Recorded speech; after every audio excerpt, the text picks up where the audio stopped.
Hello to all my dear विद्यार्थीज। CBSE ने आपके लिए भेजा है सैंपल क्वेश्चन पेपर और आज इसी सैंपल क्वेश्चन पेपर पे हमारा डिस्कशन रहेगा। सीबीएसई ने जो इसके अंदर पॉइंट्स कवर करे हैं मेजरली वो टॉपिक्स हम भी कवर करेंगे एंड इन सम टॉपिक्स को हम सम अप भी करेंगे। सीबीएसई जैसा कि एक्सपेक्टेड था कोरोना वायरस के चलते उसी पर कुछ क्वेश्चंस प्रैक्टिकल क्वेश्चंस आपसे पूछने वाला था एंड वही चीजें उन्होंने पूछी because the economic situation as of now is something we talk about in economics. ठीक है, तो बिना टाइम वेस्ट करें let's start the discussion of economics. First we will start with macroeconomics and in the another video I will share the Indian economic development. चलिए शुरू करते हैं। तो यहाँ पर पार्ट ए के अंदर आपको सेम जिस सैंपल के तौर पे यहाँ पे आपको दे रखा है पेपर वैसा ही आपके एग्जाम में पेपर आएगा। तो आपको ध्यान रखना है कि किस तरीके से वो आपसे पूछ रहे हैं चीजें और आपको किस तरीके से चीजें लिखनी। ठीक है, पढ़ लेते हैं। Inventory is a dash concept. Inventory क्या होता है सर? स्टॉक होता है, मतलब कुछ चीजों का स्टॉक एक जगह पर रखा हुआ है। तो यहाँ पर मैं बिना ऑप्शन देखे भी लिख सकता हूँ inventory is a stock concept where is change in inventory जो चीजें बदलती है per unit, per month, per year, per annum, ये सारी चीजें फ्लो कंसेप्ट। तो यहाँ पर हमारा ऑप्शन हो जाएगा that is a stock. Okay, और यहाँ पर आपको एक ऑप्शन और दे रखा था, हम तो दोनों चीजें डिस्कस करके रखेंगे। If an economy net factor income from abroad that is NFIA is equals to rupees 200 crore, 200 crore का net factor income from abroad है at the value of factor income to abroad मतलब FITA that is rupees 40 crore. तो हमसे वो जानना चाह रहा है FIFA that is factor income from abroad. आपको पता है formula that is net factor income from abroad is equals to fifa minus feta. So this will be 200 is equals to fifa हमको निकालना है माइनस जो कि हमारा फीटा है 40। ये यहाँ पर इस साइड जाएगा तो it will be 200 plus 40 that is 240 crore is your FIFA. So option number C is the correct option. काफी easy. Third, in the present COVID times, यहाँ गया COVID का question. Many economics raised their concerns that the Indian economy may face a deflationary situation. Deflationary मतलब prices कम हो रहा है due to the reduced economic activities. क्योंकि market के अंदर ज्यादा इकोनॉमिक एक्टिविटी नहीं है उस वजह से प्राइसेस क्या होगी? रिड्यूस होगी। Suppose you are a member of the high powered committee empowered by या constituted by the RBI, आपको एक मेंबर बना दिया गया। अब सोचो कि अगर मार्केट में इकोनॉमिक एक्टिविटीज नहीं है उसको बढ़ाना है, मतलब लोगों के पास पैसा नहीं है, मुझे पैसा क्या करना है? लोगों तक पहुंचाना है। तो मैं क्या करूंगा? You have suggested as a supervisor of the commercial bank to restrict और रिलीज द मनी सप्लाई। मैं मनी सप्लाई को बढ़ाऊंगा या मनी सप्लाई को कम करूंगा? सर मनी सप्लाई को बढ़ाऊंगा तभी तो इकोनॉमिक एक्टिविटीज ज्यादा होगी। सो फिर I will release the money supply by the clear. Third question, supply of money refers to what? आपको याद है supply of money refers to the currency held by the public and the demand deposits by the commercial bank and the other deposits. तो आपको मैंने से कुछ components बताए थे C plus DD plus OD। C refers to the currency held by the public at a particular point of time. DD is the demand deposit of public with the commercial banks and other deposits के अंदर तीन चीजें आती थी। Other deposits with public financial institutions, other deposits with the international financial institutions। ठीक है, तो ये आपके जितने भी पॉइंट्स हैं यहाँ पर सप्लाई ऑफ मनी के अंदर आएंगे। तो यहाँ पर पहला वाला option currency held by the public, okay this is correct but it is not the whole answer. Currency held by the RBI, नहीं ये ऑप्शन तो हो ही नहीं सकता क्योंकि RBI is the supplier of money और उनका पैसा कभी भी इंक्लूड नहीं करेंगे। Currency held by the public and demand deposit with the commercial bank, हाँ ये दो चीजें कवर कर रहा है। और currency held by the government, government फिर से सप्लायर है। So correct and the most appropriate answer is C. मान लो अगर सी के जगह पर इन्होंने लिखा होता deposit of commercial bank with RBI, अगर ये ऑप्शन दिया होता तो सी भी क्रॉस आउट हो जाता, A would be considered as correct. मैंने अभी सी को क्यों सिलेक्ट करा? Because it is the most appropriate out of the और four options.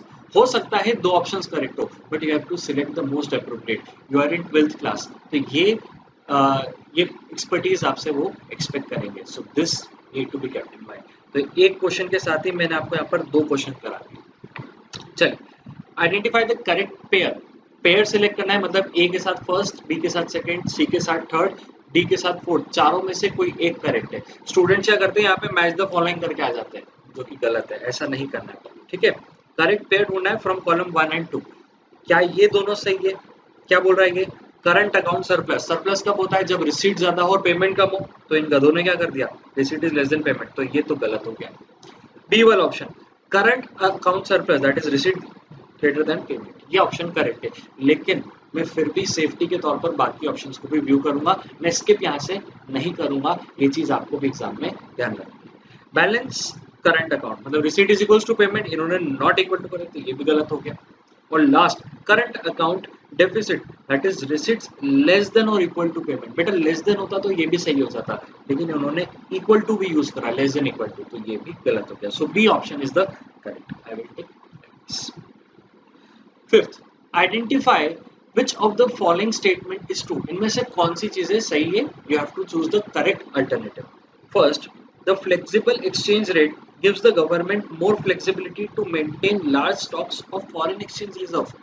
I don't think so. Government के पास large stock of foreign exchange flexible rate of exchange की वजह से बिल्कुल भी नहीं होता। फ्लेक्सिबल रेट ऑफ एक्सचेंज क्या होता है? जब डिमांड और फोर्सेस के सप्लाई के कारण हमारा एक्सचेंज रेट डिटरमाइन हो रहा है।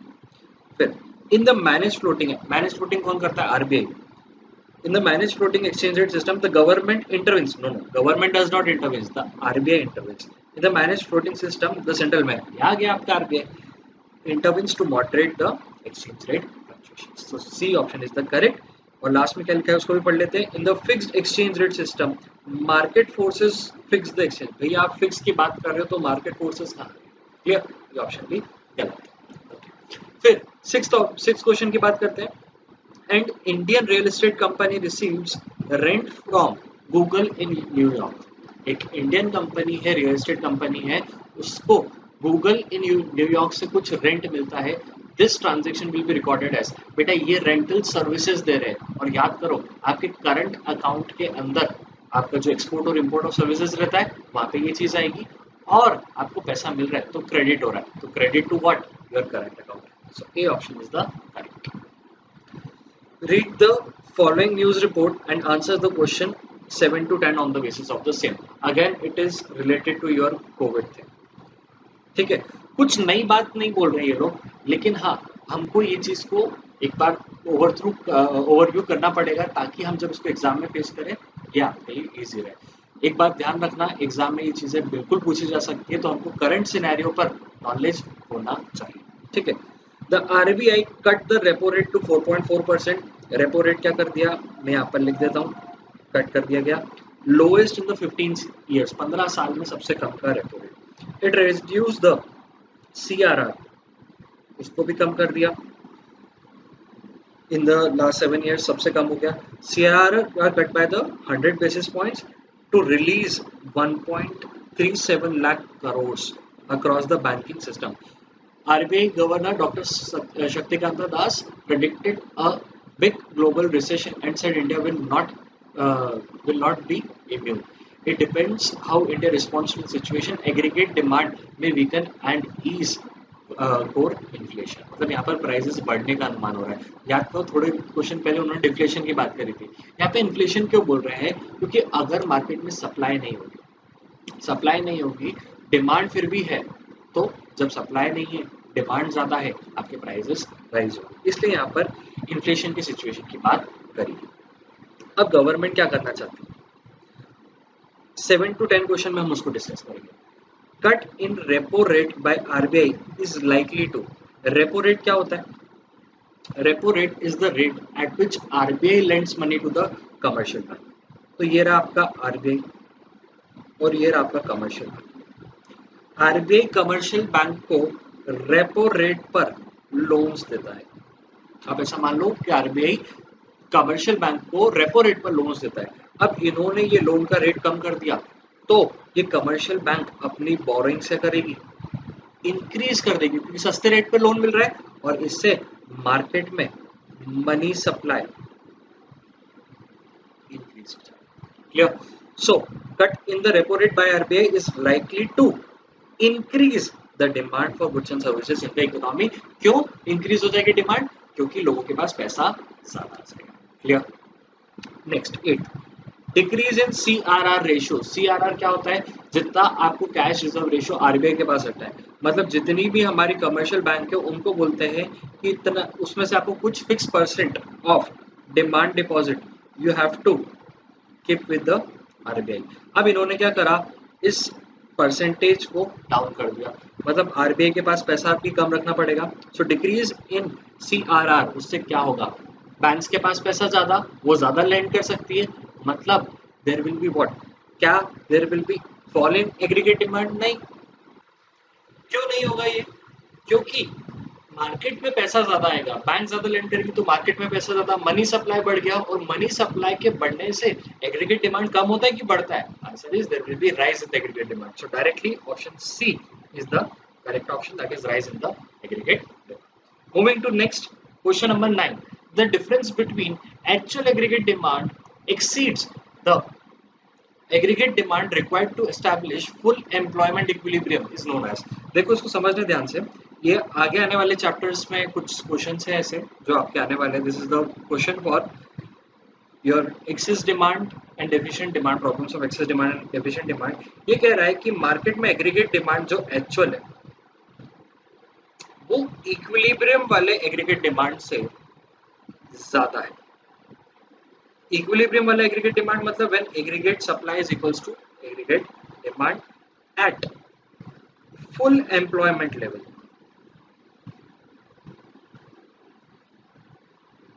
इसका मतलब ये हुआ कि मार्केट में हमने लोगों को काम पर भी लगा दिया, जितने लोग थे उनको काम पर लगा दिया, उसके बाद भी एक्चुअल एग्रीगेट डिमांड हमारी ज्यादा है. तो इस वजह से क्या होगा बेटा, मार्केट में गुड्स अवेलेबल नहीं हो पाएंगे, सो प्राइसेस विल राइज, मतलब इन्फ्लेशन बढ़ेगा. पढ़ लेते हैं क्या बोल रही है. The difference the difference by which actual aggregate demand exceeds the aggregate demand required to establish full employment equilibrium is known as inflationary gap. कि prices बढ़ेगी तो there will be inflationary gap. That is the correct option. Next, question number 10. The impact of excess demand under Keynesian theory of income and employment in an economy है. Excess demand की वजह से क्या होगा, prices बढ़ेगी तो लोगों की इनकम बढ़ेगी.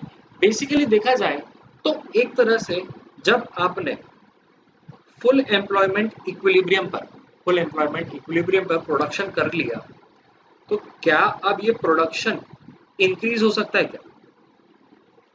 क्वेश्चन ध्यान समझना. जब आप फुल एम्प्लॉयमेंट इक्विलिब्रियम पर काम कर रहे हो, सारे लोग काम कर रहे हैं, अब प्रोडक्शन बढ़ सकता है क्या? नहीं सर, अभी तो सारे लोग ऑलरेडी काम कर रहे हैं. Now production can not be increase, अब सिर्फ प्राइसेस बढ़ेगी. तो यहाँ पर ऑप्शन जो 4 दे रखे, decrease in income, output, employment and general price level. No, general price level यहाँ पर डिक्रीज नहीं इंक्रीज होना चाहिए. Decrease in nominal income but no change in the real output. No again. Increase in income, output, employment कैसे बढ़ेगा जब already हम full employment पे? So it will be D. There will be no change in output और employment but increase in the general price level, जो कि अभी हमारे कोरोना टाइम पर हुआ है. ठीक है, चलिए एक एक नंबर के क्वेश्चन हो गए. अब 3 मार्क्स के क्वेश्चंस की बात करते हैं. Question number 11. State with valid reasons which of the following statement is true और फॉल्स. आपको सिर्फ ट्रू और फॉल्स नहीं लिखना है, ये गलती मत करना. ट्रू और फॉल्स के साथ एक या दो स्टेटमेंट में आपको आंसर भी लिखना है कि why it is true, why it is false.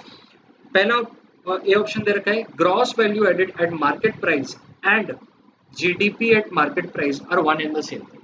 बेटा एक चीज याद रखना, GVA एट मार्केट प्राइस से हम GDP एट मार्केट प्राइस निकालते हैं, मतलब सबके वैल्यू एडिशन को हम एग्रीगेट करते हैं और उस एग्रीगेट जो निकल जाता है तो उसको हम बोलते हैं gross domestic product at market price. So they are not one and the same thing. हम पहले ये निकालते हैं, सबका वैल्यू एडेड ऐड करेंगे. Value added is not GDP at market price. सबका ग्रॉस वैल्यू एडेड जब मैं ऐड करूंगा, जितने भी लोग हैं सबका ग्रॉस वैल्यू एडेड ऐड होगा, तब मुझे GDP एट मार्केट प्राइस मिलेगा. So statement is false. because with the help of GB at MP we calculate GDP at market price. B की बात करते हैं. Intermediate goods are always durable in nature. जो intermediate goods है उसकी definition याद करते हैं. तो it is used as a raw material in production process या फिर held for resale. दो कंडीशन थी, या तो रीसेल के रखें या तो फिर रॉ मटेरियल यूज करें. तो क्या आपने रीसेल के लिए जो रखे या रॉ मटेरियल रखे कभी भी उसको आप अपनी फिक्स एसेट्स या फिर ड्यूरेबल यूज बताते हो क्या? Answer is no. वो हमेशा आपके लिए शॉर्ट टर्म रहती है. So this statement is also clear. Next, state with valid reasons whether the following statement are true और फॉल्स. एक और ट्रू और फॉल्स वाला question. Current account in balance of payment records only exports and imports of goods and services. याद करो current account के तीन components थे. करंट अकाउंट के अंदर आपका ट्रेड बैलेंस था जहां पर आपका एक्सपोर्ट और इंपोर्ट ऑफ गुड्स देखा जाता था. फिर सर्विसेज था जहां पर आपकी फैक्टर सर्विसेज और नॉन फैक्टर सर्विसेज दोनों की बात हुई थी. और तीसरा एक और पार्ट था उसको बोलते थे यूनिलेटरल ट्रांसफर्स या फिर उसको करंट ट्रांसफर्स हम बोलते हैं. तो इन्होंने बोला current account in balance of payment records only export and imports of goods and services. False. It also records unilateral transfer known as the current transfer to rest of the world and from rest of the world. ठीक है. Next, borrowings from abroad are recorded in the capital account of the balance of payment on the debit side. Again it is a false. पैसा आ रहा है तो credit करेंगे. यहाँ पर आपने लोन लिया है, it will be credited to the capital account of BO. So again that is why this statement is also false. अच्छा, ये चारों स्टेटमेंट फॉल्स हो गई. इसका मतलब ये मत समझना कि एग्जाम में फॉल्स वाला ही आएगा. ट्रू भी चीजें आ सकती है, बट आपके नॉलेज को टेस्ट करने के लिए आपको हर एक कंसेप्ट को रिवाइज करना पड़ेगा और हेलीकॉप्टर चार्ट से पढ़ना पड़ेगा जो मैंने आपको प्रोवाइड करा. ठीक है. और मैं एक और क्वेश्चन पूछा है, ट्रेड डेफिसिट. ट्रेड डेफिसिट क्या होता है आपको याद है? दैट इज आपके export of goods is less than the import of goods. मतलब आप इंपोर्ट ज्यादा कर रहे हो और एक्सपोर्ट कम कर रहे हो, तो ट्रेड डेफिसिट होता है. Must exist, trade deficit must exist if a country is facing situation of current account deficit. तो ये बात इनकी गलत है. क्यों गलत है? क्योंकि ट्रेड डेफिसिट ये कह रहा है कि ट्रेड डेफिसिट होना ही चाहिए अगर आपके कंट्री के अंदर करंट अकाउंट डेफिसिट है. तो करंट अकाउंट का बैलेंस कैसे निकलता है आपको पता है? आपका जो ट्रेड डेफिसिट है प्लस आपके सर्विसेज का बैलेंस प्लस यूनिलेटरल पेमेंट्स का बैलेंस. अब मान लो ट्रेड डेफिसिट भले ही आपका सरप्लस है लेकिन unilateral payments to the rest of the world बहुत ज्यादा है. Current transfer to rest of the world बहुत ज्यादा है. सरप्लस आया आपका 100 करोड़ का, यूनिलेटरल पेमेंट से 200 करोड़ के, that is current transfers.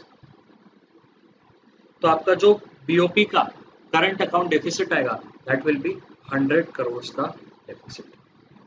So that is why trade deficit जरूरी नहीं है करंट अकाउंट डेफिसिट के लिए. ट्रेड सरप्लस के बाद भी करंट अकाउंट डेफिसिट हो सकता है. तो ये आपको एक्सप्लेन करना. Define money multiplier. Money multiplier आपका कंसेप्ट है फ्रॉम योर बैंकिंग चैप्टर कि कैसे मनी को मल्टीप्लाई करती है आपकी कमर्शियल बैंक्स. तो यहाँ पर आपको वो के वाला फॉर्मूला लिखना पड़ेगा, that is 1 divided by the CRR. Commercial bank इसको क्या करती है? यूज करती है for money multiply.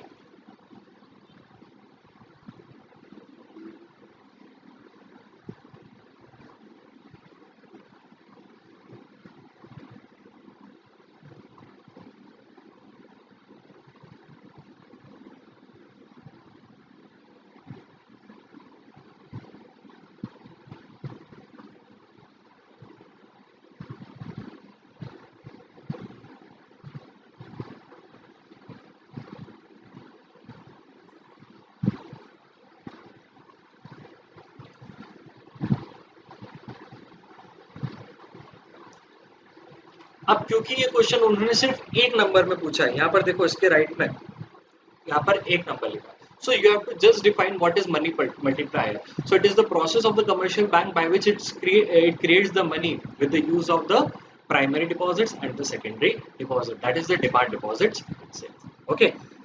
B topic की बात करते हैं, ये 3 नंबर का क्वेश्चन है, तो ये राइट हैंड साइड वाली मार्किंग पर भी आपको ध्यान रखना पड़ेगा। Credit creation is inversely related to the reverse deposit ratio. क्या किसकी बात कर रहे हैं बेटा? यही फॉर्मूले की बात कर रहे हैं। क्रेडिट क्रिएशन कितना होगा?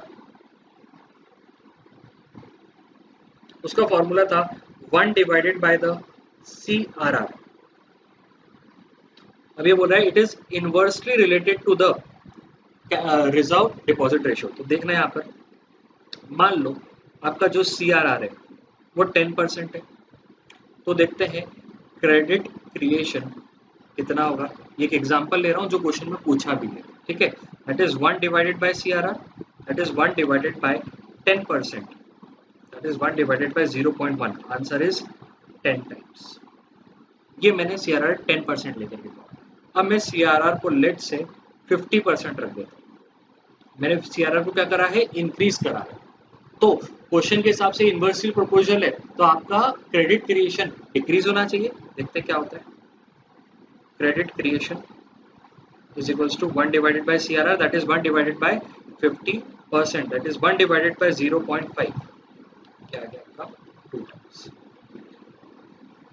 आपका 10% जब CRR था तब आपका क्रेडिट क्रिएशन था 10 टाइम्स, लेकिन जब CRR बढ़ गया, कैश रिजर्व रेशियो बढ़ गया, बैंक अपने पास पैसा ज्यादा रख रही है, लैंड कम कर रही है, तो आपका क्रेडिट क्रिएशन भी कम हो गया। तो CRR के बढ़ने से क्रेडिट क्रिएशन कम होता है और CRR के घटने से आपका क्रेडिट क्रिएशन बढ़ता है। So the statement given is true, और हमने उसको एक एग्जांपल के साथ में भी एक्सप्लेन कर दिया। Credit creation is inversely proportional to the reserve deposit ratio and we have justified with the hypothetical example. बात करते हैं क्वेश्चन नंबर 14 की। 14 कहता है कि एक इकोनॉमी में C is equals to 200 plus 0.5y, यहाँ पे लिख देता हूँ। ये कंजम्पशन फंक्शन है जो आपके चैप्टर इनकम एंड एम्प्लॉयमेंट में पढ़ाया जाएगा। कंजम्पशन एक्सपेंडिचर C रिप्रेजेंट करता है, Y नेशनल इनकम को रिप्रेजेंट करता है, और investment expenditure in the economy is 400 crore. मैं अगर C प्लस I करता हूँ, आपको पता है आपको total expenditure in the economy मिल जाएगा, मतलब आपको एग्रीगेट डिमांड मिल जाएगा, ठीक है। So it will be 200 plus 400, that is 600 plus 0.5, ये मेरा एग्रीगेट डिमांड होना चाहिए, ठीक है। Is the economy in equilibrium? Economy equilibrium में कब होती है? When aggregate demand is equals to aggregate supply. वो पूछ रहा है क्या इकोनॉमी इक्विलिब्रियम में है? जब इनकम लेवल 1500 करोड़। तो आप एक बात ध्यान रखना, aggregate demand is equals to aggregate supply, it means C plus I, जो भी आप कंज्यूम करोगे और जो भी आप इन्वेस्ट करोगे वो आप अर्न करोगे, तो C plus I should be equal to your income, should be equal to your Y। ये 0.5y इधर जाएगा, तो 600 is equals to y minus 0.5y is again 0.5y, और इससे y की वैल्यू निकल गई 1200 करोड़। इसका मतलब ये हुआ अगर आप 1200 करोड़ अर्न करोगे तब आप इक्विलिब्रियम की स्टेज में आओ। क्वेश्चन में लेवल ऑफ इनकम कितना दे रखा है? क्वेश्चन में दे रखा है 1500 crore, so it is not the stage of equilibrium. Equilibrium के स्टेज में आपकी इनकम का लेवल होगा 1200 crore. So that is how we have to do this question. ये इन डिटेल आपके इनकम एंड एम्प्लॉयमेंट वाले चैप्टर में डिस्कस करेंगे if you have not studied till now. फिर इन्होंने पूछा डिफाइन एक्स एंड सेविंग्स और फुल एम्प्लॉयमेंट। तो एक्स एंड सेविंग्स वो होती है विच is desired to be saved by a consumer. Consumer क्या करता है, अब उसको जो भी इनकम होती है या तो उसको वो कंज्यूम करेगा या तो वो सेव करेगा। तो जो भी इनकम वो सेव कर रहा है which he is desiring to save at different level of income,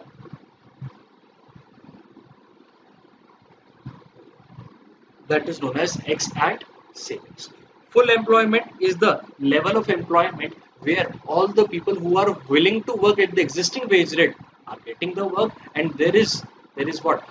There is not zero unemployment, क्योंकि zero unemployment होता ही नहीं है. There always exists some degree of natural unemployment. लेकिन full employment पे क्या होता है? जो लोग काम करना चाहते हैं उनको काम मिल रहा है and they are working.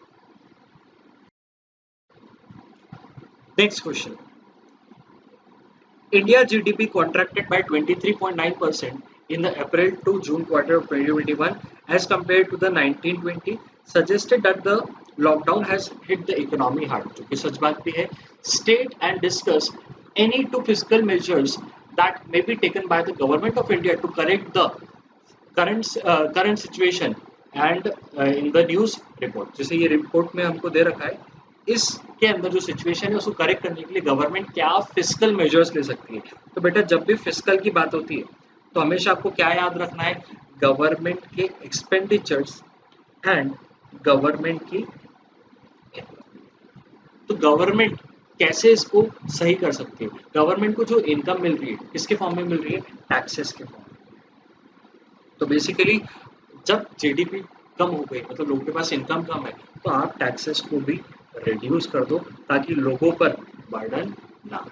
और दूसरा, मार्केट में अभी खर्चा नहीं हो रहा है, मार्केट में लोग इनकम अर्न नहीं कर पा रहे क्योंकि इकोनॉमिक एक्टिविटीज नहीं हो रही है. गवर्नमेंट को आकर के गवर्नमेंट एक्सपेंडिचर बढ़ाना पड़ेगा ताकि लोगों की इनकम भी बढ़े, मार्केट में खर्चा भी हो, लोगों को बेनिफिट हो सके. So these are the two fiscal measures which we can apply in the time of contraction of GDP, जब जीडीपी के अंदर कॉन्ट्रैक्शन है और लॉकडाउन वाली सिचुएशन है. और ऐसा गवर्नमेंट ने कई एस्पेक्ट में करा.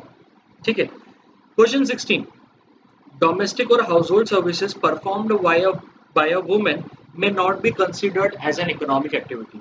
जब भी मैं सर्विसेज की बात करता हूँ, services for self consumption, example में जो क्वेश्चन में पूछा हुआ है, services of a wife working at home. क्या इन सर्विसेज की, हाउस होल्ड सर्विसेज की, that is the services perform by housewife, क्या उनकी सर्विसेज की कोई वैल्यू है क्या? It is difficult to calculate the services of a housewife. वो इतनी सारी सर्विसेज प्रोवाइड कर रही है, उसकी कोई वैल्यू हम डिटरमाइन नहीं कर सकते. इसी वजह से हम इसको नेशनल इनकम में इंक्लूड नहीं करते. तो हमको क्या करना है, डिफेंड करना है या रेफ्यूट करना है जो स्टेटमेंट दिए, द वैलिड रीजन. इन्होंने क्या बोला, may not be considered as an economic activity, so we will defend this statement. Defend matlab the statement is true. That is how we have to write the answer. If we are defending the statement as the services for self consumption value cannot be calculated.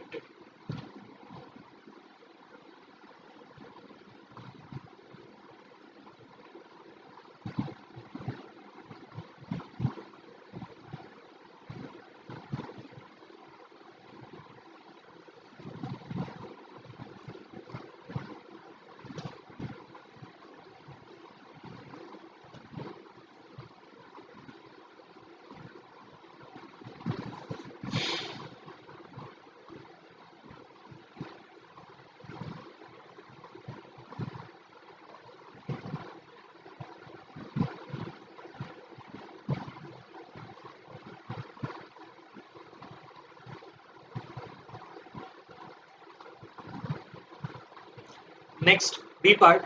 Compensation to the victims of a cyclone is an example of a welfare measure taken by the government.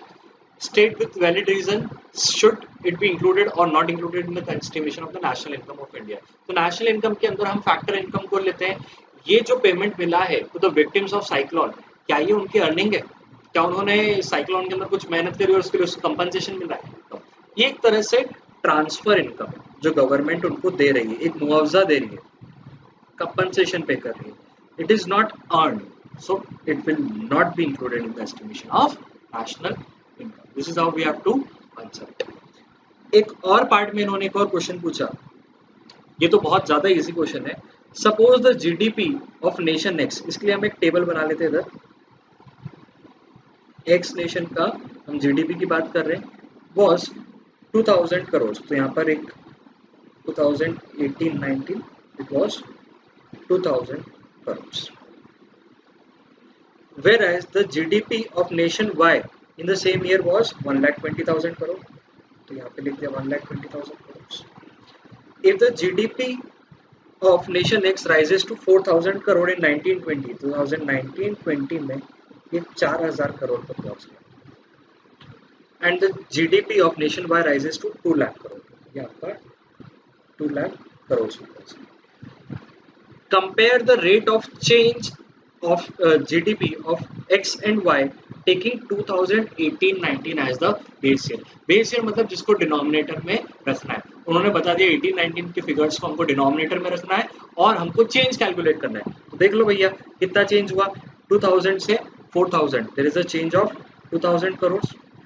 This is for nation X. ठीक है 2000 crore divided by the base year का figure. Base year का figure था 2000 crore multiply by 100. So it will be 100% increase. ये हो गया nation x के लिए. और नेशन वाई की बात करते हैं. देख लेते हैं चेंज कितना आया. 1,20,000 करोड़ से 2 लाख करोड़ मतलब there is a change of 80,000 crore divided by the base year figure जो कि 1,20,000 थे. ये आपके इंडेक्स नंबर से सिमिलर टॉपिक है. 1,20,000 divided by divided by 1,20,000 multiply by 100.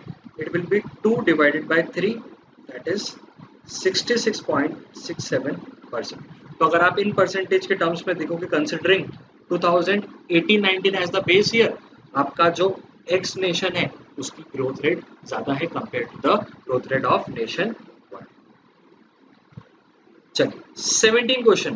Compare the objective of allocation of resources in the government budget. Government budget का सबसे important जो आपका ऑब्जेक्टिव है that is allocation of resources. Allocation of resources का मतलब क्या होता है. गवर्नमेंट अपने टैक्सेशन और सब्सिडी की पॉलिसी से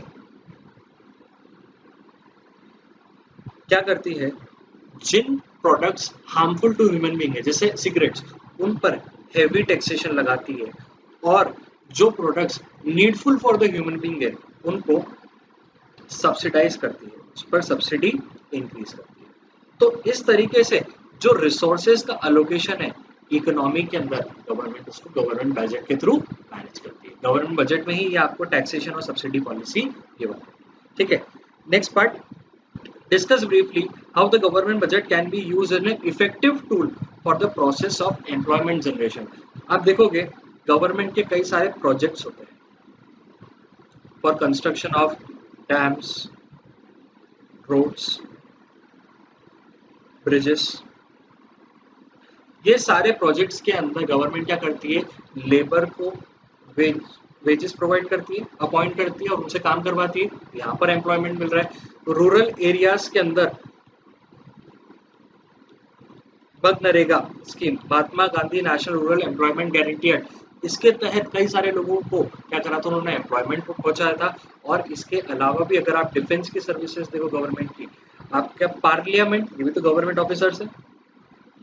अलग अलग एरियाज है जहाँ पर गवर्नमेंट क्या करती है, एम्प्लॉयमेंट अपॉर्चुनिटीज प्रोवाइड करती है. बस इसी चीज को आपको बताना है. Discuss briefly how the government budget can B N effective tool for the process of employment generation.